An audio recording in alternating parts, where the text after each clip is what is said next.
नमस्कार, स्वागत है आप सभी का फिर से एक नए वीडियो में। आज का हमारा टॉपिक है रिन्यूएबल एनर्जी। रिन्यूएबल एनर्जी एक ऐसी एनर्जी है जो हमको प्राकृतिक संसाधनों से मिलती है। ये बिजली बनाने का एक ऐसा माध्यम है जिससे पर्यावरण को कोई नुकसान नहीं होता। इसलिए इस प्रकार की एनर्जी को हम क्लीन और ग्रीन एनर्जी भी बोलते हैं। जैसा कि इसके नाम से लग रहा है रिन्यूएबल, रिन्यूएबल का मतलब है जो बार बार नया बनता रहे, और एनर्जी का मतलब है ऊर्जा। तो ये ऐसी एनर्जी है जिसको हम खर्च कर लेते हैं और ये हमको फिर से मिल जाती है, इसलिए इसको रिन्यूएबल एनर्जी के लिए नाम दिया गया है। ये एनर्जी सस्टेनेबल एनर्जी है, सतत एनर्जी जो हमेशा हमारे साथ बनी रहेगी, और इसके लिए हमें कोई कंप्रोमाइज करने की भी जरूरत नहीं है। इस एनर्जी को पाने के कुछ स्रोत हैं, जिनमें से मुख्य स्रोत मैं आपको बताऊंगा। सबसे पहले हम ऊपर से शुरू करते हैं, सोलर एनर्जी जो सूरज से मिलती है। उसके बाद विंड एनर्जी जो हवा से मिलती है। उसके बाद तीसरे नंबर पर आती है हाइड्रो एनर्जी जो पानी से मिलती है। और हाइड्रो एनर्जी का ही एक दूसरा रूप है टाइडल एनर्जी, वो भी पानी से ही मिलती है, पर वो समुद्र या समुद्री पानी वहां से हमको मिलती है। उसके बाद आती है बायोमास एनर्जी जो जमीन के ऊपर से मिलती है, जमीन के ऊपर जो फसलें हैं या पौधे हैं उनसे मिलती है। और फिर उसके बाद आती है जियोथर्मल एनर्जी जो जमीन के नीचे से मिलती है। तो सबसे पहले हम बात करेंगे सोलर एनर्जी की। सोलर एनर्जी एक ऐसी एनर्जी है जो सूरज की किरणों को बिजली में बदलकर ली जाती है। मेरा कहने का मतलब, सूरज की किरणों को हम बिजली में कन्वर्ट कर लेते हैं। ऐसी एनर्जी को सोलर एनर्जी कहते हैं। अब बिजली में कन्वर्ट करने के लिए इसके तीन तरीके हैं, इसकी तीन टेक्नोलॉजीज हैं। सबसे पहले फोटोवोल्टाइक टेक्नोलॉजी, फोटोवोल्टाइक सेल होता है इसमें। दूसरी है, उसको बोलते हैं SHC, solar heating and cooling technology. और तीसरे नंबर पे जो आती है वो है CSP, concentrating solar power technology. ये तीन टेक्नोलॉजी मुख्य टेक्नोलॉजी है। अब इन टेक्नोलॉजी से हम कैसे बिजली बना सकते हैं, कैसे काम में लेते हैं। आपने घरों में देखा होगा कई जगह सोलर पैनल लगाए होते हैं, उनसे बिजली बनाई जाती है। उसके बाद सोलर वाटर हीटर लगे होते हैं जिनसे पानी गर्म किया जाता है। बड़े बड़े तालाब और बड़े बड़े पूल्स में इस टेक्नोलॉजी के तहत पानी गर्म किया जाता है। उसके बाद सोलर कुकर जिनसे खाना बनाया जाता है। और एक इसी में जो सोलर पैनल के तरह ही एक और रिफ्लेक्टर लगा करके भी हम सूरज की किरणों से एक बिजली बनाते हैं। उसमें सूरज की किरणों को जिसमें कंसंट्रेट कर लिया जाता है और उनको रिफ्लेक्ट किया जाता है, तो रिफ्लेक्टर लगा करके भी हम बिजली बनाते हैं। इस एनर्जी का नाम था सोलर एनर्जी। अब हम बात करेंगे विंड एनर्जी के बारे में। विंड एनर्जी एक ऐसी एनर्जी है जो हमको हवा से मिलती है, डायरेक्ट हवा से नहीं मिलती है। आप कई बार रास्ते में गए होंगे बाहर जब घूमने के लिए, तो आपने देखा होगा बड़े बड़े पंखे नजर आए होंगे आपको, जिनमें तीन तीन पंखुड़ियां लगी होती हैं। वो बहुत बड़ी बड़ी साइज होती है उनकी। वो घूमते रहते हैं, जब हवा आती है, तेज हवा आती है तो तेज घूमते हैं, और जब कम हवा आती है तो वो धीमे घूमते हैं। वो सब विंड एनर्जी बनाने के लिए ही लगाए जाते हैं। ये उन पंखों को हम टर्बाइंस बोलते हैं। ये टर्बाइंस हमको बिजली हवा से बना के देते हैं, और फिर उस बिजली को हम अपने काम में लेते हैं। वो क्या करते हैं, वो मैकेनिकल बिजली हमको बना के देंगे, मैकेनिकल बिजली। और उस बिजली को फिर हम जनरेटर में फीड कर देते हैं, जहां से हमको इलेक्ट्रिकल बिजली मिल जाती है। तो इस तरह से इस बिजली को बनाया जाता है। ये जो ऊर्जा है ये हमें इंटरमिटेंट एनर्जी इसको बोलते हैं, हमेशा नहीं मिलती रहती। इसको जब आप चाहें उसी वक्त एकदम डिस्पैच नहीं किया जा सकता। ये इस प्रकार की एनर्जी होती है।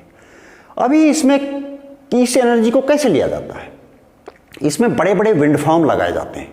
विंड फार्म का मतलब है जहां पे बहुत से टर्बाइन्स लगे हुए हों, हजारों की तादाद में टर्बाइन्स लगा दिए जाते हैं, उनको बोलते हैं ग्रुप ऑफ टर्बाइन्स। और ये टर्बाइन्स जब लगाए जाते हैं तो इनको दो तरीके से लगाया जाएगा, एक इनको मैदान के इलाके में लगाया जाएगा और एक इनको पानी के इलाके में लगाया जाएगा। तो जो पानी के इलाके में जो लगाए जाते हैं उनको बोलते हैं ऑफशोर विंड फार्म। वो पानी समुद्र में लगाए जाते हैं या जहां पे सागर हो वहां पे लगाए जाते हैं। अब वहां पे लगाने से हमें कुछ फायदे हैं और कुछ नुकसान भी है। तो फायदे ये हैं उसके कि जब हम वहां पे वो विंड फार्म बना देंगे तो हवा हमेशा समुद्र में तेज चलती है और तेज चलने से वो हमको ज़्यादा बिजली भी देते हैं। सबसे बड़ी फायदे वाली बात तो ये है। दूसरी क्या है, वो कोई जगह नहीं घेरेंगे, समुद्र में होंगे और वहाँ पे हमें कोई दिक्कत नहीं होती है, तो हमको वहाँ से बिजली लेने में कोई दिक्कत नहीं है। अब उसमें एक समस्या ये आ जाती है कि जब वो समुद्र में लगा दिए जाएंगे तो वो जगह तो नहीं घेरेंगे, पर उनका मेंटेनेंस कैसे होगा? पानी में रहेंगे तो उनको जंग भी बहुत ज़्यादा लगेगा, तो उसकी मेंटेनेंस की थोड़ी समस्या हो जाती है। दूसरी बात क्या है, वो पानी में दूर लगाए जाते हैं और दूर लगाने के कारण हमको बिजली बहुत दूर से लेके आनी पड़ती है। जब बिजली को दूर से लाएंगे तो वो रास्ते में कुछ ख़त्म भी हो जाती है, तो इसलिए इसमें कुछ दिक्कतें भी आती हैं। दूसरा है ऑनशोर मतलब ये इस प्रकार के विंड फार्म होते हैं जो बाहर लगाए जाते हैं, प्लेन पे लगाए जाते हैं, परंतु वो प्लेन कैसा हो, थोड़ा सा ऊंचा हो जहाँ पे हवा तेज हो और मरुस्थल का इलाका हो तो और भी अच्छी बात है, क्योंकि जब हम ये विंड फार्म बना देंगे तो ये काफ़ी जगह भी घेर लेंगे। इनमें विंड फार्म में एक चीज़ देखने की होती है कि इनका जो डिस्टेंस होता है वो एक नियम के तहत बनाया जाता है। ऐसा नहीं है कि एक विंड टरबाइन यहाँ पे लगा दी, एक टरबाइन वहाँ पे लगा दी। ये टरबाइन्स का जो डिस्टेंस है वो एक 7D का फार्मूला है, मतलब जो इस टरबाइन का राउटर है उससे 7 गुना ज़्यादा एक टरबाइन से दूसरे टरबाइन का डिस्टेंस होता है। तो जो लंबा चौड़ा एरिया इन विंड फार्म को बनाने में हम ले लेते हैं उसके बीच में हम फसल भी लगा लेते हैं। तो इस प्रकार के ये विंड फार्म बनाए जाते हैं, इनको हम ऑनशोर विंड फार्म बोलते हैं। इस प्रकार के विंड फार्म में हमें नुकसान ये है कि ये आबादी के नज़दीक बनाना पड़ता है, तो उसकी जगह की खपत बहुत ज़्यादा हो जाती है। और दूसरी बात ये है कि जो रहने वाले लोग हैं उनको इससे थोड़ी सी कुछ दिक्कतें आ सकती हैं। इंडिया में राजस्थान में जैसलमेर में एक बहुत बड़ा विंड फार्म बनाया गया है। चाइना का गासू विंड फार्म दुनिया का सबसे बड़ा विंड फार्म है, उसको मरुस्थल में लगाया गया है। जिंगजियांग प्रांत में उसका जो डिजर्ट है उसमें उसको बनाया गया है। लंदन का अरे ये भी एक विंड फार्म है, ऑनशोर विंड फार्म है, ये भी बहुत बड़ा विंड फार्म है। तो ये कुछ इसके उदाहरण थे। अभी हम बात करेंगे उससे आगे हाइड्रो एनर्जी की। हाइड्रो एनर्जी एक ऐसी एनर्जी है जिसको हम हाइड्रो पावर या वाटर पावर भी बोलते हैं। ये पानी की काइनेटिक एनर्जी को इलेक्ट्रिक एनर्जी में बदला जाता है। पुराने ज़माने में आपने नाम तो ज़रूर सुना होगा वाटर मिल। वाटर मिल क्या होती थी? वाटर मिल से ही पुराने ज़माने में लोग सिंचाई का काम करते थे। आज भी इससे बहुत काम लिए जाते हैं, जैसे कि टेक्सटाइल मिल का काम, कागज़ मिल में काम आती है, आटा मिल, सॉ मिल, ये इसके बहुत से उदाहरण हैं जहाँ पे ये इस प्रकार की बिजली काम में आती है। इसमें क्या किया जाता है, इसमें जो बड़े नदी और नाले हैं उनके ऊपर या तो हम कोई बांध बना लेते हैं या फिर एक बैरियर बना देते हैं और वहाँ पे पानी को कंट्रोल कर लिया जाता है। पानी को कंट्रोल करने का मतलब ये है कि हम जितना पानी छोड़ेंगे उतना पानी आगे आएगा। तो पानी हम अपने टरबाइन को घुमाने के मुताबिक ही छोड़ते हैं, इसलिए वहाँ पे वो बैरियर या उनका कंट्रोल कर दिया जाता है। इसमें भी टरबाइन का ही काम में लिया जाता है। टरबाइन को पानी से घुमाया जाता है जिससे मैकेनिकल एनर्जी मिलती है, और वो मैकेनिकल एनर्जी को जनरेटर्स की मदद से हम इलेक्ट्रिकल एनर्जी में बदल लेते हैं। इससे जब बिजली बनाई जाती है तो उसको स्टोर करके भी रख लिया जाता है, जिससे कि जब ज़रूरत पड़े तो इस एनर्जी को, इस ऊर्जा को बाकी जगह दिया जाए। अब हम बात करेंगे टाइडल एनर्जी। ये जो टाइडल एनर्जी है ये हाइड्रो एनर्जी का ही एक दूसरा रूप है। फर्क इतना है कि ये समुद्र में बनाई जाती है, समुद्र के पास बनाई जाती है। इसमें क्या करते हैं, समुद्र से एडजेसेंट एक जो है ना एनक्लोज्ड बेसिन बना लेते हैं। उस बेसिन में जब भी ज्वार भाटा आता है, तो ज्वार भाटा क्या है, पानी का ऊपर उठना और पानी का नीचे जाना, उसको ज्वार भाटा बोलते हैं। ये लूनर डेज में फिक्स टाइम पर आता है, मतलब दिन में इसका 2 बार फिक्स इंटरवल होता है, और उतने ही समय के लिए आएगा और उतने समय में ये वापस चला जाएगा। इसलिए बिजली बनाने में इसमें कोई दिक्कत नहीं होती है। जब ये पानी इसमें भर जाता है और उसके बाद जब ये खाली होता है तो ये टरबाइंस उसी के ऊपर काम करती है और टरबाइंस घूमती है। यहाँ पर भी हम जनरेटर लगा लेते हैं और उससे बिजली बना लेते हैं। तो ये है एक प्रकार का हाइड्रो एनर्जी का ही दूसरा रूप, जिसको हम टाइडल एनर्जी बोलते हैं। अभी नेक्स्ट आती है बायोमास एनर्जी। बायोमास एनर्जी, इससे हम बहुत ज़्यादा काम तो नहीं ले पाते हैं, परंतु फिर भी आज की दुनिया में ये भी काफ़ी कुछ काम आ रही है। आपने सुना होगा कुछ बसें बायोडीजल से चल रही हैं, बायोफ्यूल से। वो बायोफ्यूल, बायोडीजल क्या है, वो यही बायोमास एनर्जी है। ये पेड़ों से, जो जंगल में जो पेड़ खड़े हैं उन पेड़ों से, उन पेड़ों के कचरे से, पेड़ों से उनका जो कचरा निकल जाता है, उनका जो वेस्ट बना हुआ मिलता है हमको, उससे, या फिर ह्यूमन वेस्ट से, फैक्ट्रियों से जो कचरा निकलता है उससे, फसलों से, फसलें कौन सी, जैसे शुगर कैन, उसके बाद में आपका कॉर्न और सोया, इस तरह की सब्जियों से, फसलों से। और सब्जियां कौन सी सब्जियां, इसमें किसी भी प्रकार की सब्जियां हो, जो सड़ी गली जो भी सब्जियां हैं, इन सब्जियों से। उसके बाद में जो सड़े गले फल हैं उनसे, और कई जगह जैसे चाइना में वहाँ पे घास लगा लिया जाता है और उसको इसी प्रकार की एनर्जी बनाने के लिए काम में लेते हैं। बड़े बड़े घास के फार्म बना लिए जाते हैं, वहाँ से घास काटा जाता है और इस एनर्जी को बनाने के काम में लिया जाता है। तो इस प्रकार की एनर्जी को हम बायोमास एनर्जी बोलते हैं। इससे गाड़ियाँ वगैरह चल सकती हैं। एथेनॉल आपने सुना होगा, ये सब शुगर केन वगैरह इन्हीं से बनता है। तो ये एनर्जी भी बहुत ही काम की एनर्जी होती है। उसके बाद हम जाते हैं जियोथर्मल एनर्जी। जियोथर्मल एनर्जी मतलब जो जमीन के नीचे से मिले। जमीन के नीचे, यदि हम जमीन के कोर पे जाएंगे, यानी कि ऊपर से जिस धरातल पर हम खड़े हैं, यहां से यदि हम 6400 किलोमीटर नीचे यदि जाते हैं तो वहां पर लगभग 5000 डिग्री सेल्सियस का तापमान है। अब उस 5000 डिग्री सेल्सियस तापमान में वहां की जो चट्टानें हैं वो भी पिघल जाती हैं।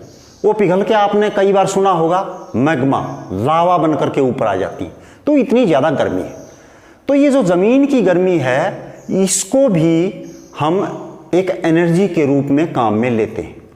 हमारे देश में बहुत ही कम काम में ली जाती है, ठंडे प्रदेशों में ये बहुत ही ज़्यादा काम में ली जाती है। किस काम में लेंगे वो ज़्यादातर अपने घरों को गर्म करने के लिए, स्पेस को गर्म करने के लिए इस प्रकार की एनर्जी को काम में लेते हैं और इससे बिजली भी बनाई जाती है। तो ये एनर्जी भी बहुत ही एक अच्छी एनर्जी मानी जाती है और इससे कई प्रकार की बैटरीज हैं, जैसे थर्मल एनर्जी से जो बैटरी चार्ज होने वाली हैं वो बैटरीज भी बनाई जाती हैं, उनको चार्ज करके रख लिया जाता है। अब हम बात करेंगे कि ये जो जितनी भी एनर्जीज के बारे में हमने अभी तक जिनका वर्णन किया है, उनसे हमें क्या फ़ायदा है। तो यदि हम सबसे पहला फ़ायदा देखें तो यदि हमारी सेहत सही है तो सब कुछ सही है। यदि पर्यावरण साफ है तो हम सुरक्षित हैं, और हम सुरक्षित हैं तो सब कुछ सुरक्षित है। तो सबसे बड़ी बात तो यह है कि इससे पर्यावरण साफ और सुथरा रहता है। दूसरा क्या है, यदि हम घरों में इस प्रकार की बिजली लगा लें तो हमें बिजली का जो बिल आता है वो नहीं आएगा। हम अपनी बिजली से अपना घर का अपना खर्चा उठाएंगे। उसके बाद यूके जैसे देशों में तो इस प्रकार का एक नियम कानून बनाया गया है कि वहां पे जो भी लोग इस प्रकार की बिजली अपने घर में बना लेते हैं तो उनको उसके बदले में पैसा भी दिया जाता है, चाहे भले ही वो बिजली आप अपने लिए ही खर्च क्यों ना कर रहे हो। उसके बाद इससे बड़ा फायदा क्या है, हमारे देश में भी है ऐसा ही। यदि आपने इस प्रकार की बिजली बना ली है तो उसको आप ग्रिड को बिक्री कर सकते हैं, वहां से आपको पैसे मिलेंगे। एक और बड़ा फायदा हम देखेंगे तो इससे हमारी दूसरों के ऊपर निर्भरता खत्म हो जाती है। अभी जैसे हमको यदि कहीं जाना होता है तो हम या तो बस से या ट्रेन से जा सकते हैं, परंतु इसमें कार ही लेके क्यों जाया जाता है? क्योंकि समय की बचत हो जाती है, दूसरों के ऊपर निर्भरता खत्म हो जाती है, आप अपने टाइम से जाएंगे और टाइम से आएंगे। फिर इससे डीजल और पेट्रोल के दाम जो दिन प्रतिदिन बढ़ते जा रहे हैं वो भी कम हो जाएंगे। जब हम उतना नहीं खरीदेंगे, उतनी खरीद नहीं करेंगे तो वो उसके दाम भी कम हो जाएंगे। और एक सबसे बड़ी बात इसमें यह है कि ये कभी ना खत्म होने वाला एक एनर्जी का माध्यम है, तो इसमें हमें डरने की जरूरत नहीं है। ये हमेशा चलते रहेगा। कोयला है वो कभी ना कभी खत्म हो सकता है, परंतु ये जो सूरज और हवा जो हमें मिल रही है ये कभी खत्म नहीं होगी, ये चलती रहेगी। तो ये एनर्जी हमें हमेशा मिलती ही रहेगी। अब इसे नुकसान की यदि बात करें तो इसके जो उपकरण हैं वो थोड़े महंगे आते हैं, उनको खरीदने में पैसा ज़्यादा लगता है। उसके बाद वो इतने डेलिकेट होते हैं कि वो थोड़ा सा भी इधर उधर करने से उनका टूटने का खतरा रहता है, और डेलिकेट होने की वजह से उनका मेंटेनेंस भी थोड़ा दिक्कत है, मेंटेनेंस करने में थोड़ी प्रॉब्लम आती है। अगला नुकसान उससे ये है कि वो जगह बहुत ज़्यादा घेरते हैं। जैसे कि हमने यदि पैनल लगा दिए, तो यदि हमने छत के ऊपर लगा लिए तो उस छत को हम और किसी दूसरे काम में नहीं ले पाएंगे, वो मतलब सिर्फ वो पैनल ही लगे रहेंगे। यदि हमने कहीं खेत में लगा दिए तो वहाँ पर भी वो हमको डिस्टर्ब करेंगे, तो वो जगह बहुत ज़्यादा घेर लेते हैं। ये इनका एक नुकसान है। जैसे कि डैम बनाना, यदि आप डैम बनाएंगे तो वो जगह बहुत ज़्यादा घेर लेगा और उससे नुकसान भी हो सकता है, पर इनसे फायदे भी हैं। ऐसी चीज़ों से कुछ, जैसे डैम बना दिया तो उसको हम दूसरे काम में भी ले सकते हैं, तो उसको हम नुकसान के रूप में ना देख करके एक फायदे के रूप में भी देखें तो भी बड़ी अच्छी बात है, क्योंकि उससे हमें पीने का पानी या सिंचाई का पानी ये सब हमें उससे मिल सकता है। अब हम अंत में बात करेंगे कि ये इस प्रकार की एनर्जी का भविष्य क्या है। तो देखिए, दुनिया की इस बढ़ती हुई आबादी की ज़रूरतों को पूरा करने के लिए हमें इस एनर्जी के ऊपर ध्यान देना पड़ेगा, इस एनर्जी के ऊपर ध्यान देने की ज़रूरत है। और दूसरी बात यह है कि यदि हमें अपने आप को ठीक रखना है, पर्यावरण को सुरक्षित रखना है, तो भी ये एनर्जी हमें बहुत ही ज़रूरी है। हर वर्ष दुनिया में बिजली की 10% डिमांड बढ़ जाती है। ये एक मोटा आइडिया है। हर वर्ष 10% डिमांड बढ़ जाती है इस दुनिया में। तो ये इस खपत को पूरा करने के लिए कुछ दिनों के बाद कोयला या दूसरे जो संसाधन जिनसे हम अभी बिजली बना रहे हैं, यदि वो ख़त्म हो गए तो हमारे पास बिजली कहाँ से आएगी? उस सब को पूरा करने के लिए भी हमें इस प्रकार की एनर्जी को बनाने के लिए हमेशा जागरूक रहना चाहिए और बनानी भी चाहिए। अभी ऐसी संभावना की जा रही है कि 2024 तक 30% रिन्यूएबल एनर्जी से ही ये दुनिया का काम चलेगा। इस दुनिया के अंदर जो बिजली की पूर्ति है वो लगभग 30% इसी प्रकार की बिजली से दी जाएगी 2024 तक। तो ये थी रिन्यूएबल एनर्जी के ऊपर एक छोटी सी जानकारी। मुझे उम्मीद है कि आपको इससे कुछ फ़ायदा ज़रूर हुआ होगा। मिलते हैं फिर किसी अन्य वीडियो में, तब तक के लिए थैंक यू। जय हिंद, जय भारत।